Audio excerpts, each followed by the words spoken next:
안녕하세요. 청약 파헤치는 남자입니다. 영상 감상 전 여러분의 구독과 좋아요는 큰 힘이 됩니다. 100년 후 서울의 모습을 상상해 보셨나요? 온라인상에 돌아다니는 100년 후 서울의 각 지역 도감도는 억지스러운 면이 많지만 해방 이후 서울의 발전 속도를 상상해 보면 조금이나마 납득이 가는 부분도 있습니다. 레일 양옆으로 높게 솟은 빌딩을 자랑하는 서울역, 압구정 로데오는 현실성이 많이 떨어지네요. 트렌드한 느낌의 건물들을 막 늘어났습니다. 종로 야경에는 UAM도 보이네요. 그리고 맥도날드는 이때까지 살아남나 봅니다. 여의도 한강공원은 그래도 나름 현실감이 있습니다. 마리나 시설은 규모는 작지만 현재도 존재하고 있습니다. 광화문 광장은 좌우로 늘어선 영주들이 바티칸 광장을 연상시킵니다. 현실성이 떨어집니다. 대림동은 아주 중국이 되어버렸고 세빛둥둥섬은 정말 둥둥 떠다니는 천공해성 라퓨타가 되어버렸습니다. 이게 무언가 갈수록 이상하시죠? 마지막 사진을 보겠습니다. 100년 후 강남의 모습입니다. 미래 건물들 사이로 음마아파트가 아직도 존재감을 뽐내며 버티고 서 있습니다. 네, 맞습니다. 단순한 서울의 100년 후를 상상하며 만든 저감도 사진이 아닙니다.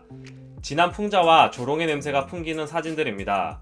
점점 중국화가 되어가고 있는 대림동, 애꿎은 혈세를 쏟아부어 만들었지만 제대로 활용하지도 못하고 있는 세빛둥둥섬, 그리고 항상 강남 재건축의 대표 명사처럼 쓰이지만 재건축되지 못하고 있는 비운의 음마아파트가 바로 그 대상입니다. 음마아파트는 어쩌다가 이렇게 조롱의 대상이 되었을까요? 음마아파트 건설 당시 강남은 시골 논밭이었습니다. 초가집과 대비되는 이 사진은 강남 개발의 초기 역사를 압축적으로 보여주는 명사진이라고 생각이 되네요. 시간이 흘러 음마아파트 주변은 모두 개발이 되었죠.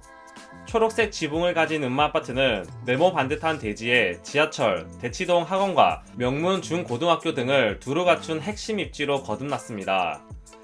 음마아파트는 지난 1979년 입주를 시작하였는데 입주한 지 20년도 지나지 않은 1996년부터 재건축을 추진하였습니다. 그리고 지금까지 27년 넘게 만년 재건축 후보를 벗어나지 못하고 있습니다.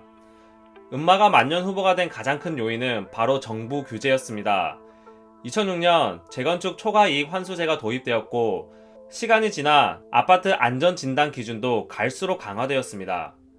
사수 끝에 2010년 조건부 재건축이 가능한 D등급을 받았지만 박원순 서울시장 시절 35층 층고 규제가 도입되었습니다. 애초 음마아파트 주민들은 49층 높이로 재건축을 추진하고 있었습니다. 당연히 정비계획심의에서 빈번히 탈락할 수밖에 없었죠. 상대적으로 늦게 재건축을 추진한 개포동의 아파트들은 이미 사업이 끝나 입주를 한 단지들이 있고 올해 입주를 시작하는 단지도 있는데 음마는 아직 걸음마 단계이다 보니 시장에서는 집값 상승의 주범으로 찍혔다고 말했습니다. 음마 말고도 대표적으로 잠실 5단지가 있겠네요. 정권이 바뀌어 재건축 규제가 대폭 풀리면서 준공 45년차의 잠실 5단지도 서울시 재건축 사업 계획 심의를 통과했고 음마아파트 역시 지난 2월 구역명 음마아파트 재건축 정비구역이란 이름으로 정비구역 지정이 고시되었습니다. 입지는 굳이 설명을 할 필요가 없을 정도입니다. 강남 8학군과 전국 최고의 학원가를 품고 있죠. 음마의 권리자 분양가 추정액은 84제곱이 무려 23억이 넘습니다. 전용 109제곱은 27억에 달합니다. 그런데 말만 들어도 오금지리는 강남 알짜 입지인 음마아파트에도 공공주택이 들어섭니다. 무려 678세대나 있습니다. 거의 소규모 아파트 단지 세대수만큼의 공공주택 물량입니다. 이는 도시 및 주거환경정비법에 따라 법적 상한 용적률에서 정비계획으로 정하여진 용적률을 뺀 용적률의 50% 이상을 공공주택으로 건설하여야 한다는 조항 때문이죠. 간단하게 말해서 민간단지에서 공공주택을 지어주면 시에서는 용적률을 완화시켜 아파트를 더 높게 지을 수 있도록 인센티브를 주는 제도를 말합니다. 정부는 공공주택을 확보해서 좋고 재건축 조합은 늘어난 세대수로 추가 수익을 올릴 수 있어서 좋은 장점이 있으나 일부 고급 단지를 표방하는 조합에서는 인센티브를 받지 않고 공공주택이 없는 단지를 만들기도 합니다. 음마아파트는 분담금을 낮추기 위해서 공공주택을 선택하였습니다. 심의 통과를 위해서 울며 겨자 먹기로 공공주택 공급을 선택했을 수도 있습니다. 하도 오랫동안 본보기로 매를 많이 맞았기 때문이죠. 어찌되었든 그리하여 5구제곱은 628세대, 8사제곱은 50세대, 총 678세대의 공공주택이 음마아파트에 들어서게 될 예정입니다. 그렇다면 어떤 형태의 공공주택이 공급되게 될까요? 서울시 재건축 단지 내에서 공급되는 주택은 대부분 SH공사가 관리를 하게 됩니다. SH는 건설형, 매입형, 임차형 세 종류의 공공주택을 공급하고 있는데 공급 면적으로 유추해보면 건설형 중에서 공공임대, 국민임대, 장기전세 세 가지 유형 중 하나로 공급될 가능성이 큽니다. 이 중에서 강남 핵심 입지라는 점과 5구제곱, 8사제곱의 크기를 감안하면 장기전세로 공급될 가능성이 가장 커 보입니다. 장기전세는 중산층용 공공주택이기 때문에 자격 요건이 상대적으로 덜 까다롭습니다. 지원 자격, 단독 세대주는 지원 불가하고요. 서울시 거주 성녀 무주택자, 청약저축 2년, 24회 이상이 1순위, 소득 및 자산 요건의 충족이 필수적입니다.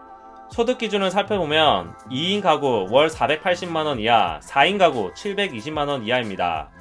자녀 1명의 외벌이 가구면 대부분의 직종에서 소득 기준을 충족시킬 수 있을 것 같습니다. 하지만 전세보증금이 만만치 않습니다.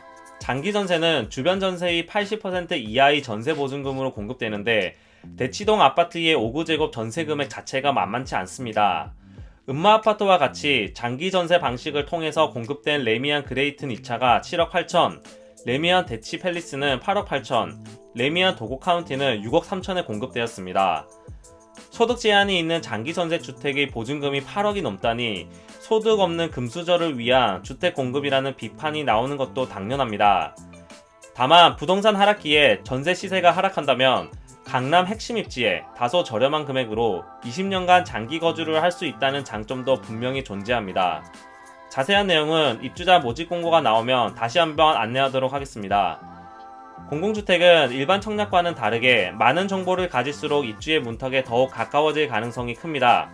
공공주택 지원 자격이 충분한 많은 사람들이 정보의 부재로 인해 혜택을 보지 못하는 경우도 수도 없이 많기 때문입니다.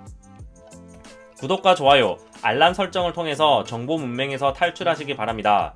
더 좋은 정보로 찾아뵙겠습니다. 이상 청파남이었습니다.